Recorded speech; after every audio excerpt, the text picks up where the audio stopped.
The Enlightened Academy. Hello students, welcome to NCERT ground zero course. मेरा नाम है धीरज और आप मुझे देख रहे हैं द एनलाइटेंड एकेडमी के चैनल पर। एनसीईआरटी के ग्राउंड जीरो कोर्स में अभी तक हमने टोटल 4 एपिसोड्स कवर कर लिए हैं। इन 4 एपिसोड्स में जो भी चीजें हमने पढ़ाई है, बताई है, वो एक पर्टिकुलर थीम पर आधारित है। And the theme is democratic foundation and diversity, यानी लोकतांत्रिक स्तंभ और विविधता। आज का ये क्लास भी उसी पर्टिकुलर थीम पर आधारित है, जिसमें हम क्लास 7 के एनसीईआरटी की चैप्टर नंबर 5 को कवर करने वाले हैं। सो विदाउट वेस्टिंग टाइम हम स्टार्ट करते हैं आज की क्लास। और आज की क्लास जो है वो क्लास 7 के इस थीम पर आधारित आखिरी चैप्टर है, यानी चैप्टर नंबर 5। क्योंकि हमने चैप्टर 1, चैप्टर 4 और चैप्टर 4 कवर कर लिया, आज हम चैप्टर 5 को कवर करेंगे और फिर नेक्स्ट क्लास में हम क्लास 8 के चैप्टर नंबर 1 को से स्टार्ट करेंगे। सो जैसा आप जानते हैं कि हम क्लास की स्टार्ट करते हैं कुछ क्वेश्चन से जो इस चैप्टर पर आधारित है। पहले मैं कुछ क्वेश्चंस आपको दिखाता हूं और उस क्वेश्चन को देख करके आपको ये आइडिया लगेगा कि इस पर्टिकुलर चैप्टर से क्या क्या क्वेश्चन बन सकते हैं और आने वाले एग्जाम्स में आपके लिए किस तरीके से ये पर्टिकुलर क्लास एक वैल्यू एडिशन का काम करेगी। सो सबसे पहले हम देखते हैं, ये है क्वेश्चन। ये है बेसिकली क्लास 7 का एनसीईआरटी और चैप्टर का नाम है वीमेन चेंज द वर्ल्ड। महिलाएं जो है वो दुनिया को बदल रही है, बदलती है। क्लियर है, हम इसकी चर्चा करेंगे। सो पहले हम क्वेश्चंस देख लेते हैं। क्वेश्चंस क्या कह रहा है? Who among the following is the author of Amar जीवन। अमर जीवन एक बुक है, ऑटोबायोग्राफी है, यानी आत्मकथा है। वो किस महिला के द्वारा लिखी गई है? हम इसका आंसर क्लास के एंड में तलाशेंगे। जब ये चैप्टर एंड हो जाएगा तब आपको खुद ही इसका आंसर पता चल जाएगा।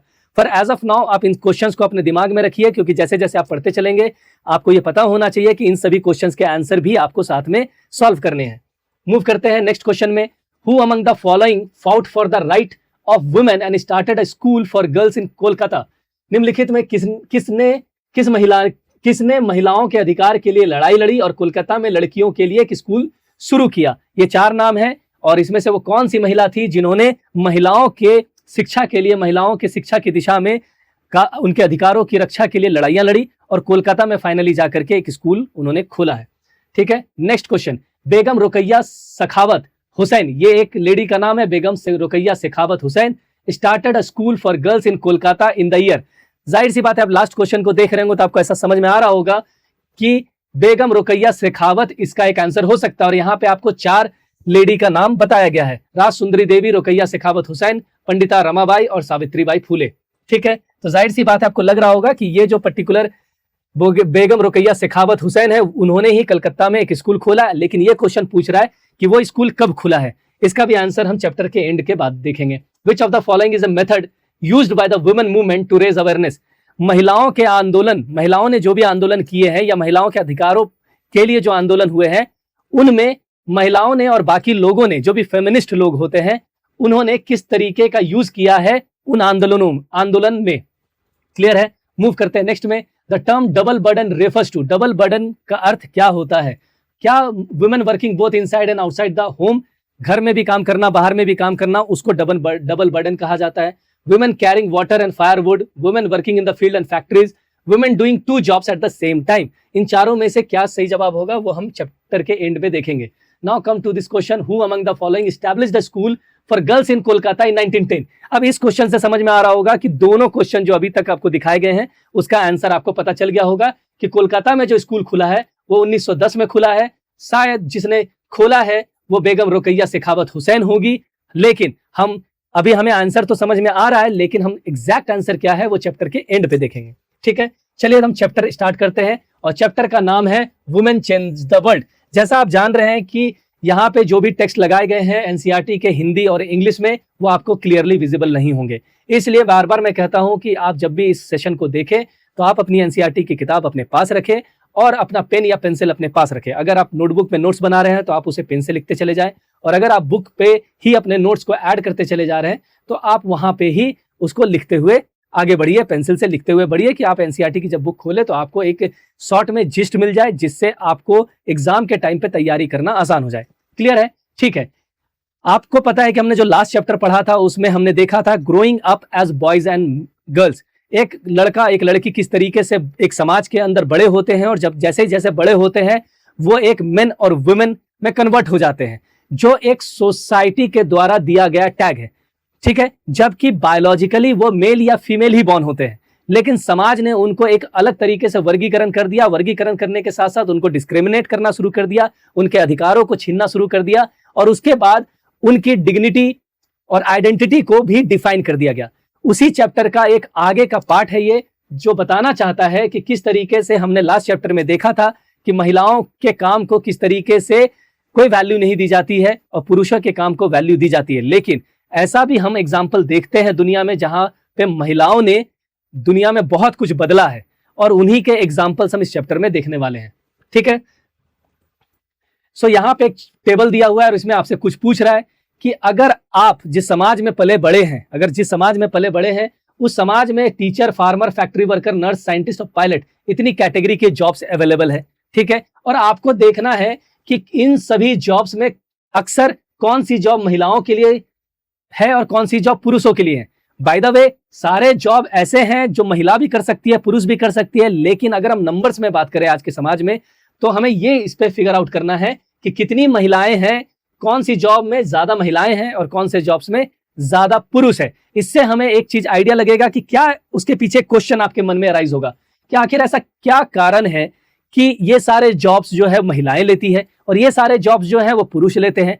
क्या उनकी इच्छा होती है, या फिर लोग उनको इसी तरीके के रोल असाइंड करते हैं, या फिर उनकी कंडीशनिंग ऐसी हो रखी है जिसके लिए महिलाएं इनकरेज्ड होती है उसी टाइप ऑफ जॉब के लिए, या फिर समाज में इतने बैरियर्स हैं जिसकी वजह से वो वैसे जॉब्स को ले भी नहीं पाती जिसमें उनकी इच्छाएं होती है। आप जब इन सवालों के जवाबों को ढूंढने की कोशिश करेंगे तो आपको समझ में आएगा कि जितने भी सवाल हमने पूछे हैं वो सब सही है।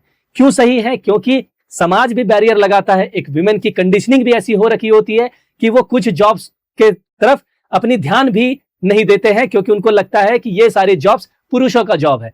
बहुत सारी चीजें बचपन से ही उनको ट्रेंड कर दी जाती है परिवार के द्वारा, माँ बाप के द्वारा, समाज के द्वारा, जिसकी वजह से वो इनकरेज भी नहीं होती। जो इनकरेज होती है उनके लिए रास्ते में बहुत सारे बैरियर्स है। अगर बैरियर्स ना भी हो तो एक मेंटल बैरियर है। मेंटल बैरियर खुद के अंदर भी है और मेंटल बैरियर समाज के भी अंदर है कि अगर कोई लड़की कोई ऐसा जॉब उठा ले जो पुरुष ज्यादा करते हैं तो लोग उन्हें जज करेंगे। मैंने कल भी कहा था आपसे कि जजमेंट करने का अधिकार जजों का होता है, लेकिन समाज में आप गली चौराहे नुक्कड़ पे कहीं पर भी चले जाए, हर एक आदमी जो आज पैदा होकर खड़ा हुआ है, जिसकी समझ बनी है 5-7 साल की, वो भी अपने सामने वाले दूसरे व्यक्ति को जज कर रहा है और मस्त एक लेवल अपने पॉकेट में लेके घूम रहा है, उसको टैग कर दे रहा है। ये टैगिंग समझ में नहीं आती भाई कि टैगिंग करके क्या मिलता है। This is a pen, but what about this pen को टैग कर रहे नहीं, अच्छा पेन है, फलाना पेन है, ढिगाना पेन है, this is just a pen.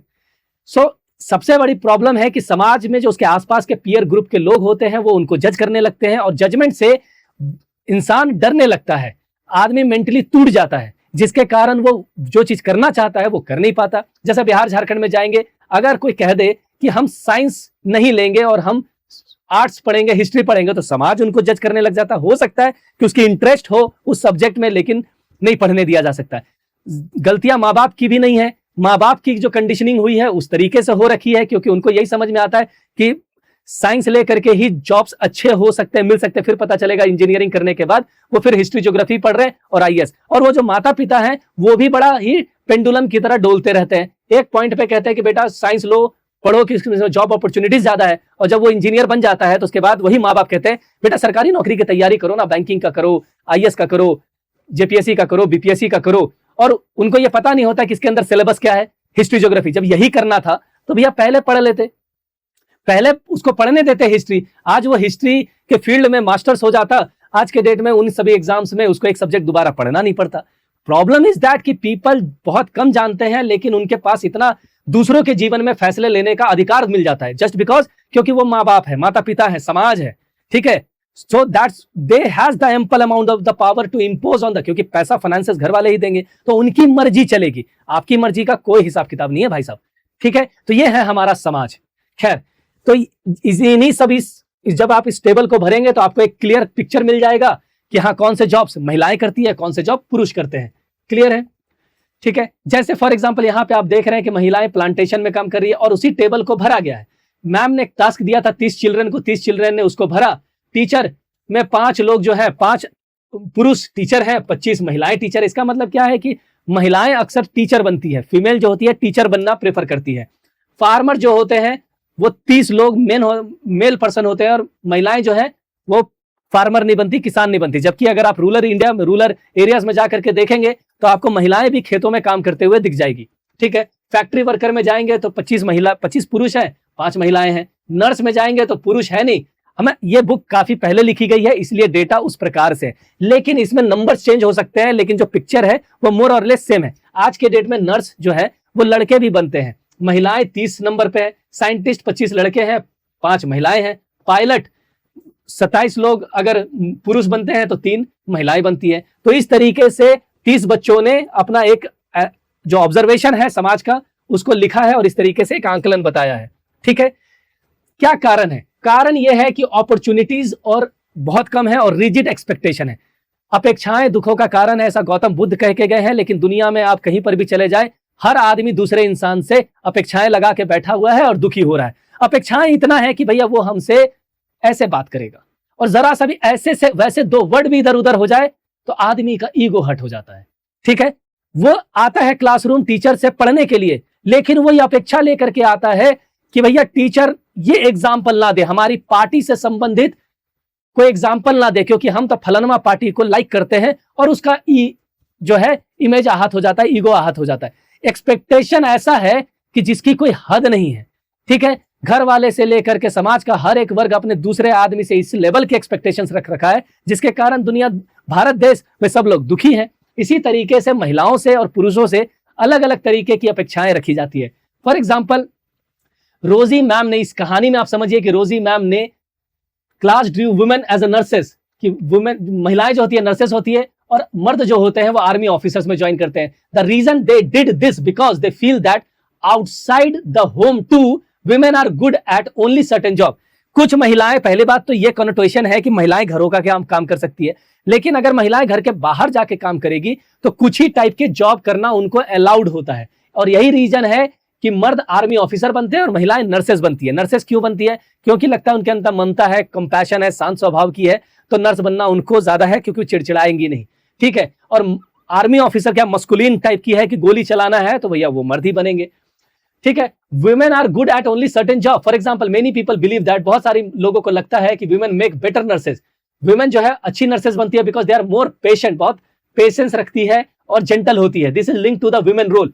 तो ये चीज अटैच कर दिया गया है women की आइडेंटिटी से, जबकि ऐसा है नहीं। ठीक है, similarly it is believe that science require technical mind. ऐसा माना जाता है कि साइंस के लिए टेक्निकल माइंड चाहिए, और महिलाओं and women, girls and women are not capable of dealing with the technical things से डील नहीं कर सकती। ये अवधारणा है, because so many people believe in this stereotype. ये इस तरीके की अवधारणाएं जो है वो क्या है? एक रूढ़िवादी अवधारणा है, स्टीरियोटाइप है, कि मर्दों के लिए एक पर्टिकुलर इमेज बना रखा है, महिलाओं के लिए एक पर्टिकुलर। अरे भाई, पेशेंट जो है, धैर्य एक पुरुष में भी हो सकता है, महिलाओं में उतना पेशेंस भी ना हो। ठीक है, जो टेक्निकल माइंड एक महिला में भी हो सकता है कि बहुत सारे ऐसे पुरुष हैं जिसके पास वो टेक्निकल माइंड नहीं है। ठीक है, आप एक्सप्लोर करने दीजिएगा एक बच्चे को एक ऐसे समाज में, एक ऐसे इन्वायरमेंट में, तो जाहिर सी बात है कि वो महिलाएं भी टेक्निकल माइंड अपना अप्लाई कर सकती है, और पुरुष भी एक जेंटल पर्सन और एक पेशेंट पर्सन हो सकता है। दैट डिपेंड्स ऑन द, कि जिस इन्वायरमेंट में वो लड़का और लड़की बड़े हो रहे हैं, ये सब कुछ उस पर डिपेंड करता है। खैर, इस तरीके की स्टीरियोटाइप से क्या जन्म लेता है? ये जन्म लेता है कि कुछ पर्टिकुलर रोल्स वुमेन के लिए है, कुछ पर्टिकुलर रोल्स मेन के लिए है। लेकिन in most family, once girl finish the school, they are encouraged by their family to see marriage as their main aim in life. जब महिलाएं स्कूल खत्म कर लेती है, ऐसा माना जाता है, ऐसा पूरे भारत देश में आपको देखने को भी मिलता है, महिलाओं के लिए है कि भैया तुम हो गया, अब शादी ब्याह करो, घर पे बैठो, चौका बर्तन करो, दैट्स इट। आगे पढ़ने की जरूरत नहीं है, आगे जॉब करने की जरूरत नहीं है। Breaking stereotype. लेकिन इस समाज में कहा जाता है ना, एक्सेप्शंस आर एवरीवेयर, एक्सेप्शंस हर जगह है। समाज में इसी तरीके की अवधारणाओं को तोड़ा भी गया है और आगे चल करके तोड़ा भी जाएगा। फॉर एग्जाम्पल, आप यहां पे देखिए एक एग्जाम्पल दिया हुआ है, और ये एग्जाम का क्वेश्चन हो सकता है। क्या हो सकता है क्वेश्चन? 27 साल की लक्ष्मी, ठीक है, लक्ष्मी लकड़ा, ये झारखंड की एक महिला है। लक्ष्मी लकड़ा झारखंड की महिला है जो पुअर ट्राइबल फैमिली से बिलोंग करती है और बहुत सारी चीजों को बदलने में लग जाती है। She is the first women engine driver, पहली महिला इंजन ड्राइवर है फॉर नॉर्दर्न रेलवे। ध्यान दीजिएगा, नॉर्दर्न रेलवे की पहली महिला इंजन ड्राइवर है। नॉर्दर्न रेलवे यानी उत्तरी रेलवे की पहली इंजन ड्राइवर है, महिला इंजन ड्राइवर है। कौन? लक्ष्मी लकड़ा। तो ये क्वेश्चन आपसे एग्जाम में पूछा जाएगा। लक्ष्मी के पेरेंट्स पढ़े लिखे नहीं थे बहुत सारी चीजों से स्ट्रगल कर रहे थे। उनकी स्ट्रगल को देख करके लक्ष्मी को लगा कि जिंदगी में अगर हम अपने परिवार की स्ट्रगल को बदलना चाहते हैं, इसको एंड करना चाहते हैं, तो मुझे पढ़ना होगा, लिखना होगा और एक जॉब लेना होगा। लेकिन लक्ष्मी का जो माइंडसेट था वो बहुत अलग था। अलग इस प्रकार से था कि जब कभी भी समाज या उसके आसपास के लोग जो चीज कहते थे कि ये करना, ये तुम्हें करना चाहिए, वो उसका उल्टा करती थी। वो कहती थी कि तुम ये नहीं कर सकती हो, तो उसको चैलेंज करती थी। तो इसका नेचर कैसा था? एक चैलेंजिंग नेचर था। चैलेंजिंग नेचर की जब कभी भी उसे किसी चीज को करने से रोका जाता था, वो वही काम उठा करके करना शुरू कर देती थी। ठीक है, उसके बाद सबसे पहले वो पढ़ाई करती है, घर का भी काम करती है और बहुत सारे ऑड जॉब्स भी करती है। वो बहुत मेहनती थी, उसके पास 1 मिनट का समय नहीं था। वो एक डिप्लोमा की डिग्री लेती है इलेक्ट्रॉनिक्स में, and then she took the railway board exam को अटेम्प्ट करती है और पहले ही अटेम्प्ट में वो पास कर जाती है। पास करने के बाद वो लोको पायलट बनती है, यानी रेलवे के इंजन की ड्राइवर बनती है, लोको पायलट उसे कहते हैं। ठीक है, और इसी तरीके से वो बन जाती है पहली नॉर्दर्न रेलवे की फीमेल इंजन ड्राइवर यानी लोको पायलट। ठीक है, ये है कहानी लक्ष्मी की। इसी तरीके की कहानी है सुरेखा जाधव की। सुरेखा जाधव, अब एग्जाम में ये क्वेश्चन आ सकता है, कौन थी ये सुरेखा जाधव? सुरेखा जाधव जो है, ये पूरे भारत देश की इंडियाज एंड एशिया की फर्स्ट वुमेन लोको पायलट बनती है। वो नॉर्दर्न रेलवे की लोको पायलट थी। ये पूरे देश की, पूरे एशिया की, यानी चाइना में भी उस समय महिला ड्राइवर नहीं हुआ करते थे, पूरे एशिया की पहली महिला इंजन ड्राइवर यानी लोको पायलट बनती है सुरेखा जाधव। कब? 1989 में। 9 सालों के बाद असिस्टेंट लोको पायलट के पोस्ट पे ये नियुक्त होती है और 1998 में फाइनली ये असिस्टेंट लोको पायलट से लोको पायलट बन जाती है और उसके बाद इंजन चलाती है, गुड्स इंजन चलाते हुए आगे बढ़ती है। उसके बाद डेक्कन क्वीन नाम का एक ट्रेन है, डेक्कन क्वीन आपको पता है, ये पहली महिला बनती है जो डेक्कन क्वीन को चलाने का इनको श्रेय दिया जाता है। डेक्कन क्वीन एक टूरिस्ट ट्रेन है और उस ट्रेन को चलाने वाली ये पहली महिला बन जाती है। 2011 की बात करें, 2011 में ये कारनामा उसने कर दिखाया। ठीक है, और वंदे भारत की भी अगर हम बात करें तो वंदे भारत को भी चलाने वाली ये पहली महिला बन जाती है। आई बात समझ या नहीं? सो इस तरीके से सुरेखा जाधव पूरे रेलवे के जॉब में 36 साल की सर्विस देती है और फाइनली रिटायर करती है। तो ये एग्जाम का क्वेश्चन हो सकता है, आपको ये पता होना चाहिए।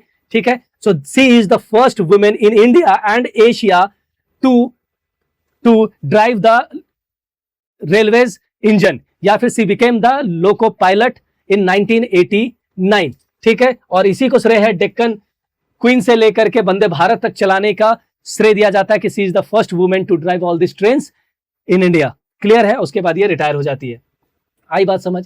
सो आपने देखा कि समाज में इतने बैरियर्स होने के बाद भी बहुत सारे लोग इन स्टीरियोटाइप को तोड़ने का काम कर रहे हैं, जिसमें लक्ष्मी लकड़ा एक थी, सुरेखा जाधव आपको देखने को मिल रहा है, वो भी एक एग्जाम्पल सेट की। और ये एग्जाम्पल इतना बड़ा होता है कि इसको देख करके बहुत सारी लड़कियां जो है अब इस स्टीरियोटाइप को तोड़ती हैं और ऐसे जॉब्स को पिक करती है जिससे समाज में एक उदाहरण बन सके, और उदाहरण बन के अनेकों के लिए एक एग्जाम्पल सेट करती है, जिससे इनकरेज होकर के बहुत सारी महिलाएं एक ऐसे जॉब्स को प्रेफर करती है जो समाज के दृष्टिकोण से, समाज की रूढ़िवादी अवधारणा में वो फिट नहीं बैठती है।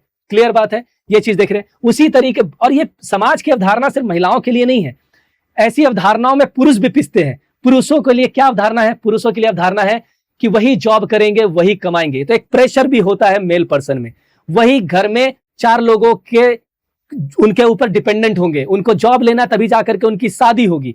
ये अवधारणाएं हैं और इस अवधारणा के पीछे सिर्फ पुरुष लोग जिम्मेदार नहीं है, महिलाएं भी जिम्मेदार है।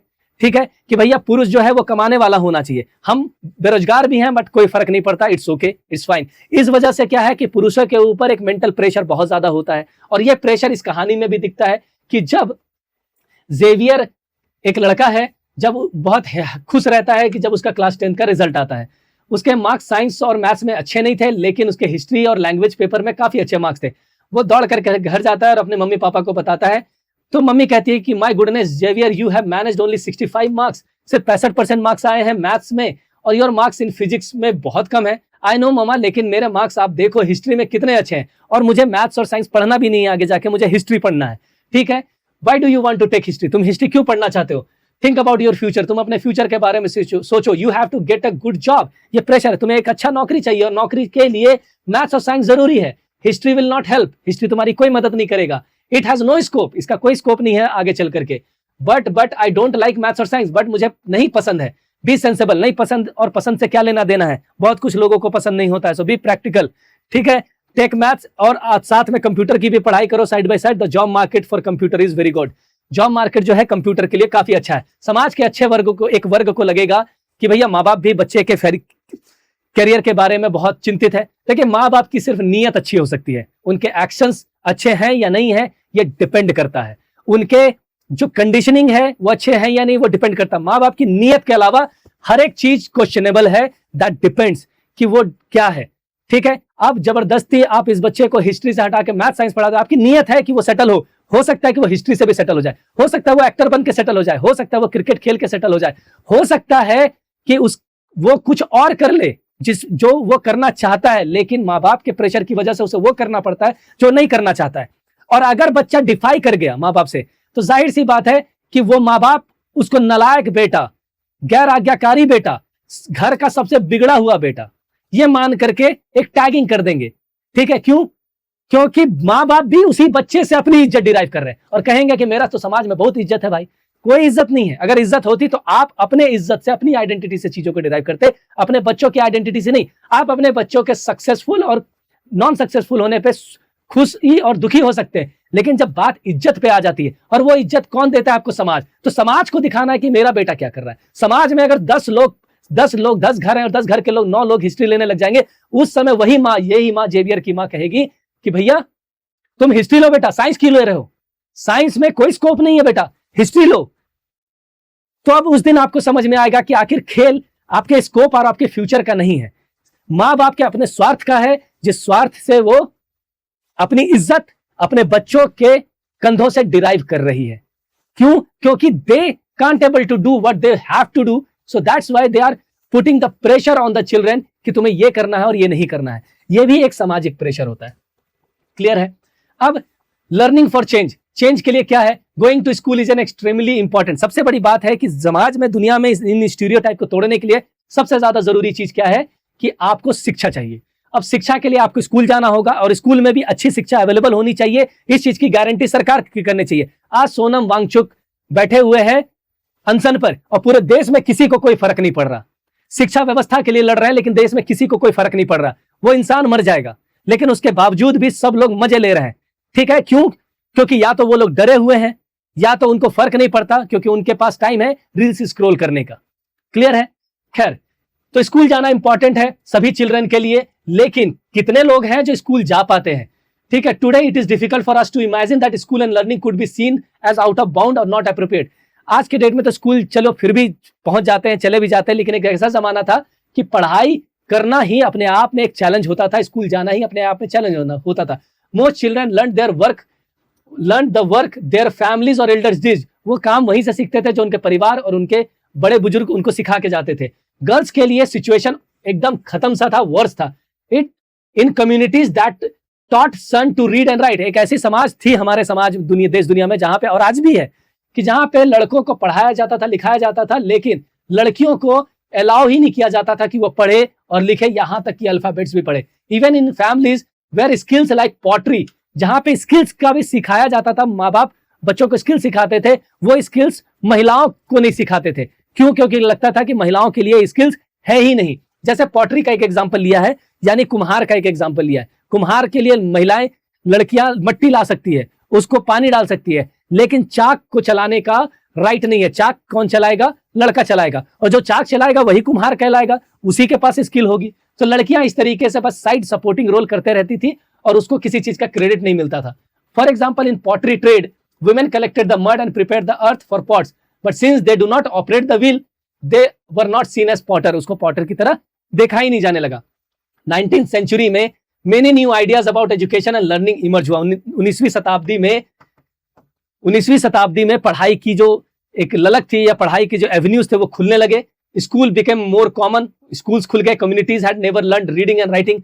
एक ऐसा समाज था जो कभी पढ़ा लिखा नहीं था, अब वो पढ़ने के लिए स्कूल जा सकता था। But there was lot of opposition to educating girls. Girls को पढ़ाने के लिए बहुत ज्यादा अपोजिशन था कि महिलाएं नहीं पढ़ेगी, क्योंकि महिलाएं पढ़ेगी, पढ़ लिख के कुछ बन जाएगी, तो माँ बाप को टेंशन होती थी। माँ बाप और लड़का अगर ना पढ़े तो माँ बाप को टेंशन होती थी। इसे कहते हैं हिपोक्रेसी। ठीक है। Women struggle to learn read and write, महिलाएं बहुत स्ट्रगल की है पढ़ने को लेकर के। एक एग्जांपल है रमाबाई का।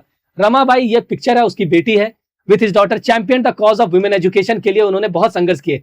सी नेवर वेंट टू स्कूल, वो कभी स्कूल नहीं गई, कभी उसको पढ़ना लिखना नहीं आता था। She was the given the title of Pandita because she could read and write in Sanskrit, Sanskrit लिखना पढ़ना सीख चुकी थी। अ रिमार्केबल अचीवमेंट था as women then were not allowed to such knowledge, जहां पे महिलाओं को ये अधिकार नहीं था और उस समय वो संस्कृत पढ़ना लिखना जान गई, इसलिए उसको क्या कहा जाने लगा, पंडिता कहा जाने लगा। और एग्जाम में क्वेश्चन आ सकता है कि पंडिता की उपाधि किस महिला को दी गई है, तो पंडिता रमाबाई, यानी रमाबाई को पंडिता की उपाधि दी गई। She went off to set up a mission, उसने एक मिशन भी सेटअप किया जो अभी तक पूछा नहीं गया, लेकिन एग्जाम में पूछा जा सकता है। क्या था? मिशन इन खेड़गांव, मिशन इन खेड़गांव, एक मिशन था। कौन से जगह पे? खेड़गांव। खेड़गांव कहाँ है? पुणे में।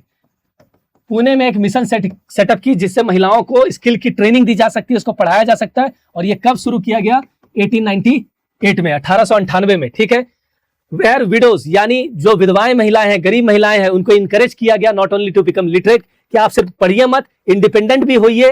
And they taught a variety of the skill, और इंडिपेंडेंट सिर्फ बोल देने से नहीं होता है, इंडिपेंडेंट करने के लिए महिलाओं को स्किल्स भी प्रोवाइड करने होते हैं। तो बहुत सारी स्किल्स भी प्रोवाइड की गई, जैसे printing press can be seen, यहाँ पे आपको दिख रहा है, यहाँ पे महिलाएं प्रिंटिंग प्रेस चला रही है, बहुत सारे काम कर रही है। इनको स्किल्स प्रोवाइड किया जिससे वो अपनी आजीविका को सुरक्षित करे। और एक बार जब आपके हाथ में पैसे आ जाते हैं तो आप स्वतंत्र हो जाते हैं, चाहे आप लड़के हों, लड़कियां हों, कोई भी हो। जब आपके हाथ में पैसे आते हैं, आप माँ बाप से, हर चीज से, दुनिया से, समाज से आप इंडिपेंडेंट होते हो। तो इंडिपेंडेंट करने के लिए सबसे पहले आपकी स्किल्स चाहिए। अगर आपके पास स्किल्स है तो आप 4 पैसा कमा ही लोगे, 4 पैसा कमा लोगे तो आप आजाद हो जाओगे। और जब कभी लगेगा माता पिता को कि आप आजाद हो रहे हो, तो वो आपके पंख काटने के लिए भी कैंची लेकर निकल पड़ेंगे। तो इसलिए आपको स्किल्स सीखने से भी रोक देते हैं कि भाई इतना मत उड़ जाओ कि तुम्हारी उड़ान बहुत ऊपर चली जाए। ये सब चीजें भी समाज में होती थी। कौन रोकता था? आपके घर वाले से लेकर के समाज ही तो रोकता था महिलाओं को, और कौन रोकता था? ठीक है, तो ये एक एग्जाम्पल है रमाबाई का। रमाबाई से जो जो क्वेश्चन आ सकते हैं वो आपको यहाँ पे बता दिया गया है, ठीक है। अब एक कहानी है रास सुंदरी देवी का। रास सुंदरी देवी, मैं लिख देता हूं यहां, रास सुंदरी देवी की कहानी है, जो कहां बॉर्न होती है? वेस्ट बंगाल में बॉर्न होती है, ठीक है। पश्चिम बंगाल में बॉर्न होती है कब? 1800 ईस्वी में, और इनका निधन होता है 1890 में। 90 साल का जीवन इन्होंने जी है। और ये कहानी 200 साल पहले की कहानी है। 1800 आप खुद समझ रहे हैं। एट द एज ऑफ 60, 60 साल की उम्र में सी रोट हर ऑटोबायोग्राफी इन बंगला, उन्होंने अपनी ऑटोबायोग्राफी यानी आत्मकथा लिखी है जिसका नाम है अमर जीवन। और ये किस भाषा में लिखी गई है? तो ये भी याद रखना है कि बंगला भाषा में लिखी गई है। और इसको लिखने का काम किसने किया है? रास सुंदरी देवी ने, जो वेस्ट बंगाल में जन्म ली थी 1800 ईस्वी में। और ये कैसी बुक है? ऑटोबायोग्राफी बुक है। और ये एग्जाम में क्वेश्चन पूछा हुआ है, आगे भी पूछा जा सकता है, ठीक है। रास सुंदरी देवी हाउसवाइफ थी from a rich landlord family.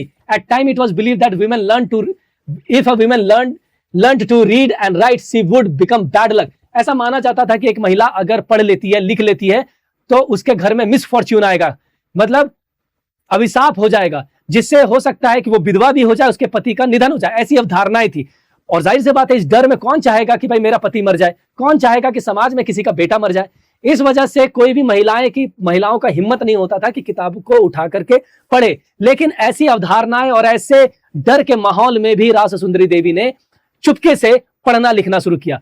कैसे पढ़ना लिखना शुरू किया? जब उसका बेटा पढ़ता था, किताब पढ़ता था, तो चुपके चुपके क्या करती थी? खाना बनाने के समय पढ़ने लग गई। उसको पढ़ना था किताब, आप देख रहे हैं यहाँ पे, उसको बड़ा शौक था कि रिलीजियस मैन्युस्क्रिप्ट को पढ़े, रिलीजियस मैन्युस्क्रिप्ट को पढ़े, ठीक है। और यहां से आपसे क्वेश्चन पूछा जा सकता है कि कौन सी रिलीजियस मैन्युस्क्रिप्ट को पढ़ने का काम कर रही थी? वो चैतन्य भागवत। ये याद रखिएगा कि रास सुंदरी देवी ने सबसे पहले जो बुक पढ़ी थी वो चैतन्य भागवत। और चैतन्य भागवत को पढ़ने के लिए रास सुंदरी देवी को संस्कृत आना जरूरी था। अब संस्कृत कैसे आएगा भैया? वो तो पढ़ी लिखी है नहीं, उसको अल्फाबेट पहचानने तक नहीं आ रहा, यानी अक्षर को पहचानना भी नहीं आ रहा। तो वो क्या करती थी कि जो एक बार उसके पति ने टेबल पे चैतन्य भागवत रख दिया और अपने बेटे को बोला कि वहां पे रखा हुआ है, उसको तुम रख देना संभाल, जब मैं तुमसे मांगूंगा तो तुम मुझे दे देना, ठीक है। वो क्या करती है कि चैतन्य भागवत का एक पेज फाड़ लेती है, फाड़ करके चुपचाप अपने किचन में जाकर के छुपा के रख देती है। उसको लगता है कि भैया इसको कैसे पढ़े, क्योंकि उसकी इच्छा थी रिलीजियस मैन्युस्क्रिप्ट को पढ़ना। अब होता क्या है कि बच्चा उस समय अल्फाबेट सीख रहा था, छोटा बच्चा था, वो अल्फाबेट सीख रहा था। तो वहां पे देखती है कि अल्फाबेट जो सिखाया जा रहा है, जहां पे लिखा हुआ है कि संस्कृत के जो अक्षर से लिखे हुए हैं, उसको क्या करती है, वहां से भी एक पेज बेटे का चुरा करके ले आती है।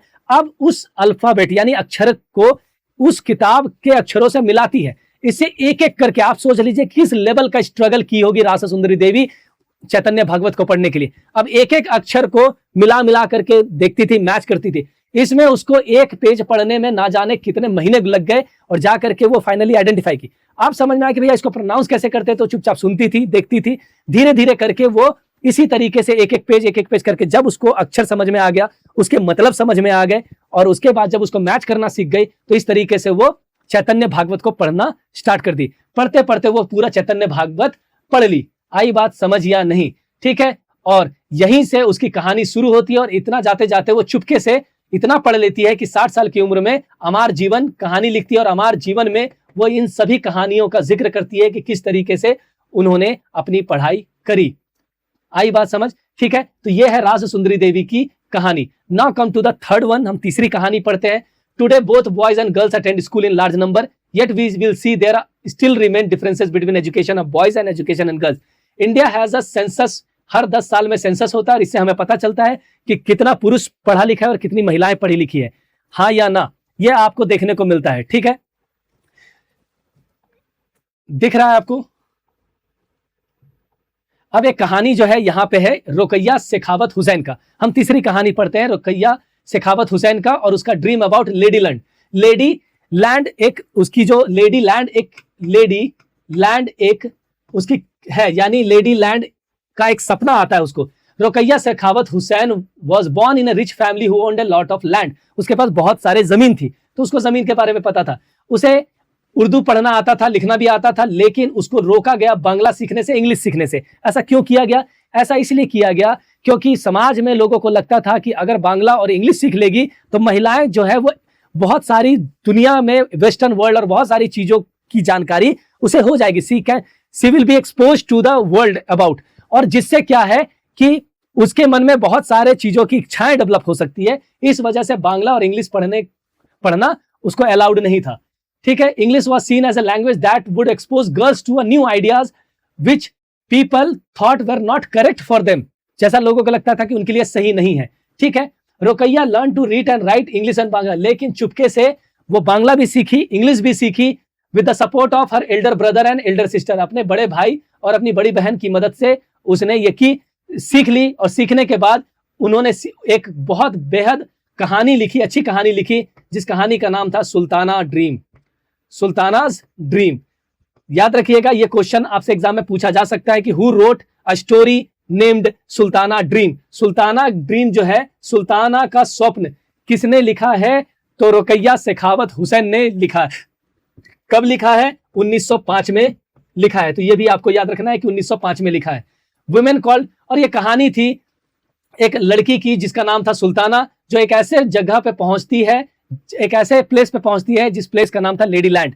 ठीक है। Lady land is a place where women had the freedom to study. एक ऐसा जगह था जहां पे महिलाओं को ये स्वतंत्रता थी कि वो पढ़े लिखे, काम करे, इन्वेंशंस करे, और ऐसा इन्वेंशंस करे कि भैया जो बारिश हो रही है, क्लाउड हो रहा है, उसको भी रोकने का काम किया जा सकता है।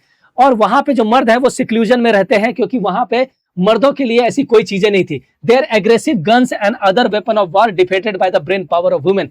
एक ऐसा स्थान था लेडी लैंड जहां पे पुरुष की जो ताकत थी, गन चलाने की विद्या थी, वो महिलाओं के ब्रेन के पावर के सामने बहुत कम आंकी जाती थी।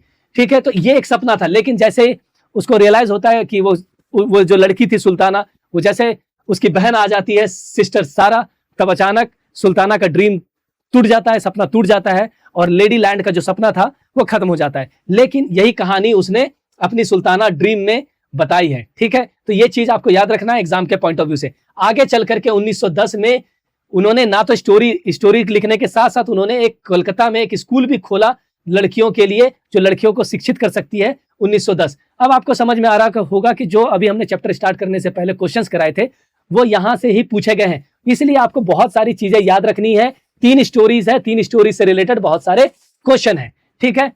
आगे बढ़ते हैं। ये सारी चीजें आपको पता है, ये सारी चीजें आपने देख रखी है। ठीक है। और ये सिर्फ डेटा है आज के डेट में कि किस तरीके से डेटा बताता है कि कितने लोग पढ़े हैं, कितने लोग लिखे हैं। यहाँ पे schedule caste is the official term for Dalit के लिए यूज किया जाता है। तो आपको याद रखना है कि शेड्यूल कास्ट का मतलब दलित होता है, शेड्यूल ट्राइब का मतलब क्या होता है, आदिवासी। शेड्यूल ट्राइब को हम क्या कहते हैं, आदिवासी, और शेड्यूल कास्ट को हम क्या कहते हैं, दलित। ठीक है, ये टर्म्स यूज किया गया, इसलिए यहाँ पे SC boys, ST girls, all girls, SC girls, ST girls, ये एक डेटा बताया गया है। जो पहले का सर्वे था, आज का सर्वे का डेटा जो है वो चेंज हो चुका है। This means that girls who are from Dalit और आदिवासी बैकग्राउंड का है वो less likely to remain in school.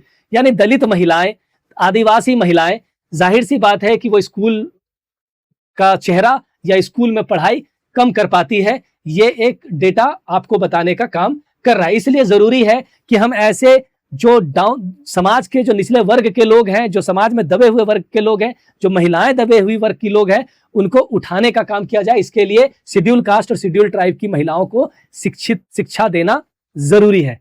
Clear है, आई बात समझ? ठीक है, it is not close to the people's home and there is no transport like buses और वैन नहीं होते। Parent may not be willing to send their girls to school, क्योंकि रास्ता लंबा होगा तो खतरा भी ज्यादा है, क्योंकि वो एक तो पहुंचने में तकलीफें हैं। अगर रास्ते में सुनसान रास्ता है तो वहां पे महिलाओं के साथ किसी तरीके का कदाचार ना हो जाए। फैमिली मेंबर्स डरते भी हैं, इसलिए सरकार की जिम्मेदारी है कि स्कूल जो है हर 2 किलोमीटर पे हो, जिससे क्या है कि उस 2 किलोमीटर के दायरे में रहने वाले लोग उसी स्कूल में जाए, जैसा फॉरेन कंट्रीज में रूल बनाया जाता है। क्लियर है? इस तरीके से आपको पता है कि हम एक्सेसिबिलिटी बढ़ा सकते हैं। अगर एक्सेसिबिलिटी बढ़ेगी तो लोग स्कूल जाना शुरू कर देंगे, जैसे हमने केरला के एग्जाम्पल में देखा था। ठीक है, अब आते हैं महिलाओं का आंदोलन। महिलाओं का आंदोलन सिर्फ महिलाएं नहीं करती है, पुरुष भी करते हैं। ऐसे लोगों को फेमिनिस्ट मूवमेंट कहा जाता है। फेमिनिस्ट मूवमेंट जो महिलाओं के अधिकारों के लिए आवाज उठाती है। ठीक है, अब देखिए कि women and girls now have the right to study and go to school. There are other sphere, चलिए स्कूल जा सकती है, पढ़ सकती है, जॉब कर सकती है, लेकिन बहुत सारे जगहों पे आज भी प्रॉब्लम है। जैसे लीगल रिफॉर्म की जरूरत है, वायलेंस होता है, हेल्थ रिलेटेड इश्यूज है, जहां पे situation of girls and women improve तो हुआ है, लेकिन आज भी बहुत सारे चैलेंजेस हैं। आज भी आपको पता है कि घरों के अंदर डोमेस्टिक वायलेंस होते हैं। अभी आप रिसेंटली केस भी देख चुके हो, नोएडा का केस, किस तरीके से सास ससुर और पति से प्रताड़ित होकर के महिलाएं जान दे रही है। कोई 4th फ्लोर से गिरा हुआ मिल रहा है, कोई फांसी लगा करके अपनी जान दे दिया है। ये सारे इंसिडेंट आपको हमेशा दिखाई देते हैं। ठीक है, तो बहुत प्रताड़नाएं आज भी होती है। डाउरी डेथ्स आपको पता है कि कितने रिपोर्ट किए गए हैं। ठीक है, और किस लेवल का मानसिक टॉर्चर घरों में किया जाता है। ये सारी चीजें होती है, इसलिए सरकार की ये जिम्मेदारी है कि ऐसे कानून बनाए जाए, और कानून है हमारे देश में। लेकिन इन कानूनों के होने के बावजूद भी महिलाएं आज भी बहुत सारे स्ट्रगल से गुजर रही है। ठीक है, many men support the women movement as well.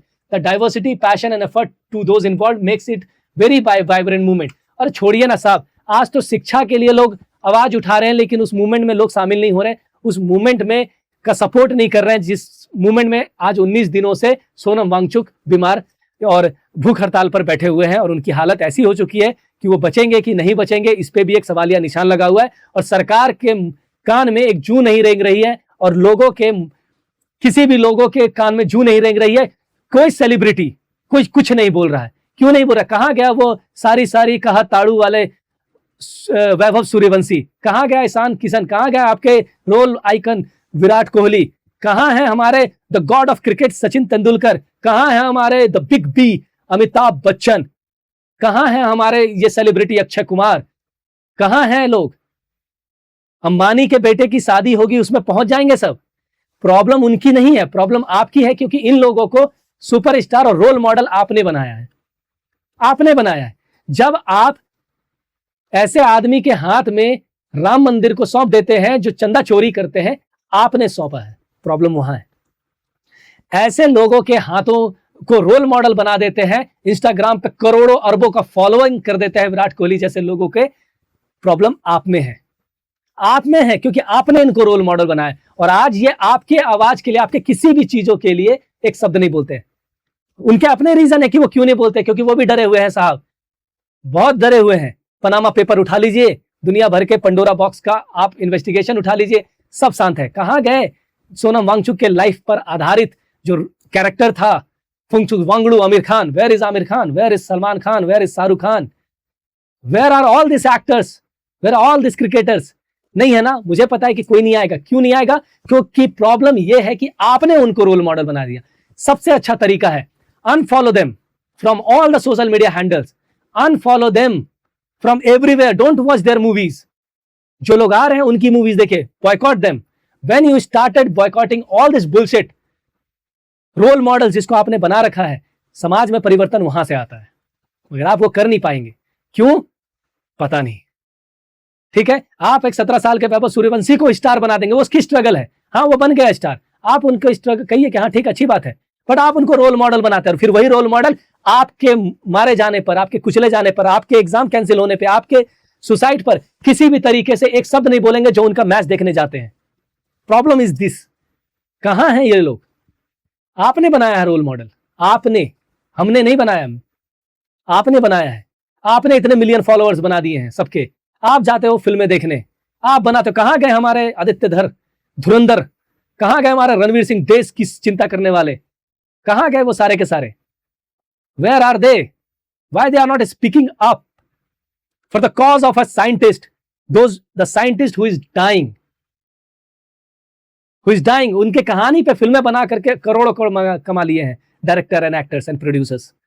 Where are they? Problem is that कि you made him the stars. ये जो हीरो वर्शिप है ना, that is the problematic in India. और जब तक ये रहेगा तब तक देश में प्रॉब्लम रहेगा और लड़कियां, महिलाएं, आम आदमी मरते रहेंगे और कुछ नहीं होगा।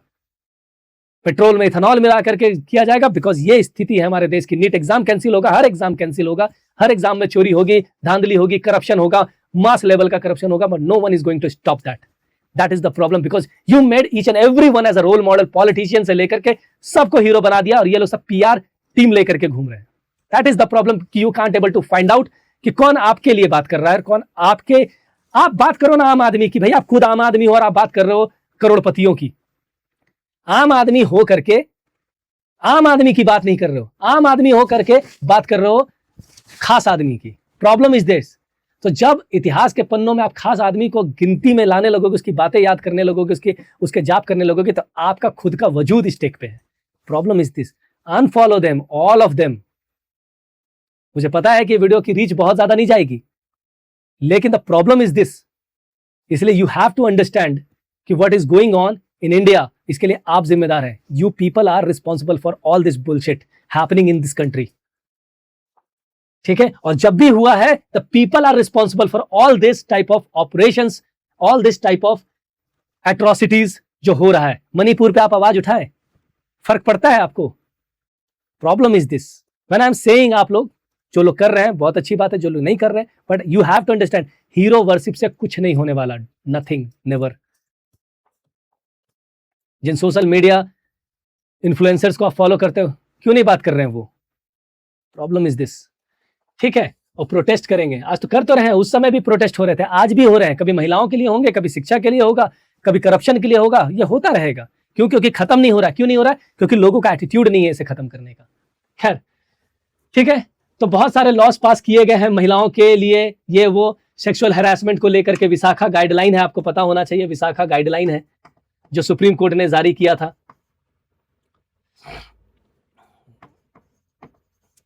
ठीक है, तो वर्क प्लेस पे वुमेन के साथ हैरासमेंट नहीं होना चाहिए। ठीक है, उसको प्रोटेक्ट करने के लिए सुप्रीम कोर्ट ने 1997 में विशाखा गाइडलाइन जारी किया और उसको इंप्लीमेंट करने की बात कही गई है। इस तरीके से बहुत सारे चीजें की गई है समाज के अंदर।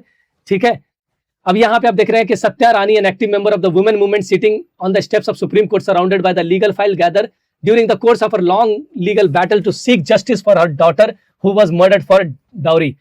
ये महिला की बात हो रही है जो आज भी सुप्रीम कोर्ट, मतलब आज नहीं, मतलब सुप्रीम कोर्ट के सीढ़ियों पे बैठी हुई है और जिसकी बेटी को दहेज के लिए मार दिया गया था। खैर, आज तो हमारा सुप्रीम कोर्ट और कोर्ट्स कहाँ है ये तो आप भी नहीं जानते, हम भी नहीं जानते।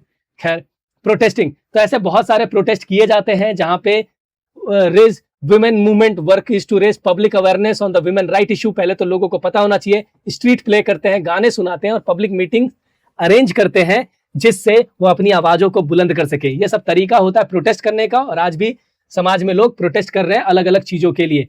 8 मार्च आपको पता है कि इंटरनेशनल वुमेन डे होता है, इंटरनेशनल अंतरराष्ट्रीय महिला दिवस होता है।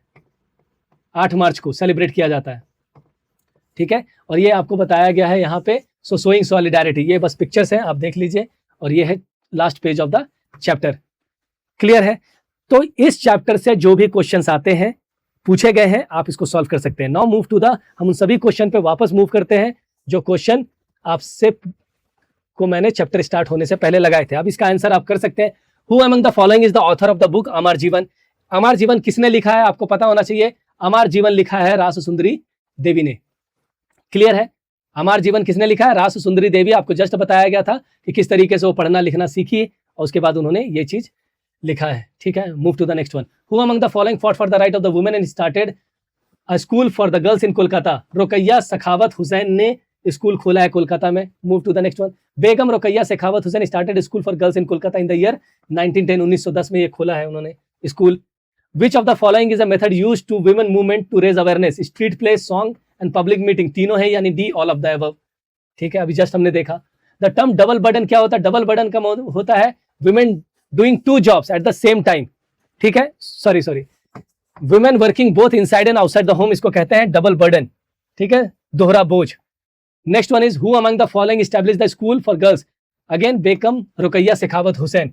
ये है क्वेश्चंस जिसके आंसर्स आप सॉल्व कर सकते हैं, कर चुके होंगे अगर आपने ये चैप्टर पढ़ा है। और आने वाले किसी भी कॉम्पिटिटिव एग्जामिनेशन में और भी जो चीजें आपको एडिशनल बताई गई है, एडिशनल चीजें पढ़ाई गई है, वहां से भी क्वेश्चंस आ सकते हैं। So that is very very important कि आपको हर एक चीज याद रखना है। ठीक है, जो भी जैसे लक्ष्मी लकड़ा के बारे में हो कि कौन ड्राइवर बनी, आपको जो और बुक्स लिखे गए हैं लेडी लैंड के बारे में, वो किसने लिखा है, उसके बारे में वो सपना सुल्ताना का जो ड्रीम है वो स्टोरी किसने लिखा है, ये सारे क्वेश्चंस आपके एग्जाम में पूछे जा सकते हैं। ठीक है, तो ये सारी चीजें याद रखिएगा जो आज इस क्लास से पढ़ाया गया है, उसको आप नोट डाउन कर लीजिएगा, जिससे आप अपने एग्जाम में बेहतर कर सकते हैं, अच्छा परफॉर्म कर सकते हैं। And the most important thing कि ये सारी चीजें इसलिए नहीं पढ़ाई जा रही कि सिर्फ आप एग्जाम में अच्छा करें, आप अपने जीवन में भी अच्छा करें। इसलिए आपको आपके हक के बारे में पता होना चाहिए। हर समय डिपेंडेंट मत रहिए कि कोई आपके हक के लिए बात करे। हमेशा अपने हक की बात खुद कीजिए। जब आप खुद आवाज उठाते हैं तो सब उठाने लगते हैं, और जब सब आवाज उठाते हैं तो आवाज इतनी बुलंद होती है कि चाहे कितने भी तानाशाह सरकार क्यों ना हो, कितना भी क्रूर शासक क्यों ना हो, कितना भी ईगो में डूबा हुआ शासक क्यों ना हो, या कोई भी अंधी बहरी सरकार क्यों ना हो, उसे सुनना पड़ता है। इसलिए अपनी आवाज को बुलंद कीजिए और सरकार के कानों तक उन अपने हक के लिए जो आवाजें हैं उसको पहुंचाने का माध्यम है आज आपके पास। Social media, Instagram, channel, YouTube, सब कुछ है आपके पास। आप अगर आवाज उठाएंगे, ये आवाज लोगों तक पहुंचेगी, जैसे मेरी पहुंच रही है, सबकी पहुंचेगी। तो पहुंचाइए, अपनी आवाज को भी पहुंचाइए, दूसरों की आवाज को भी पहुंचाइए। आवाज नहीं उठा सकते हैं तो कम से कम दूसरे की आवाज को आगे स्प्रेड कीजिए। मिलते हैं हम आपसे नेक्स्ट क्लास में, तब तक के लिए आप सबका धन्यवाद।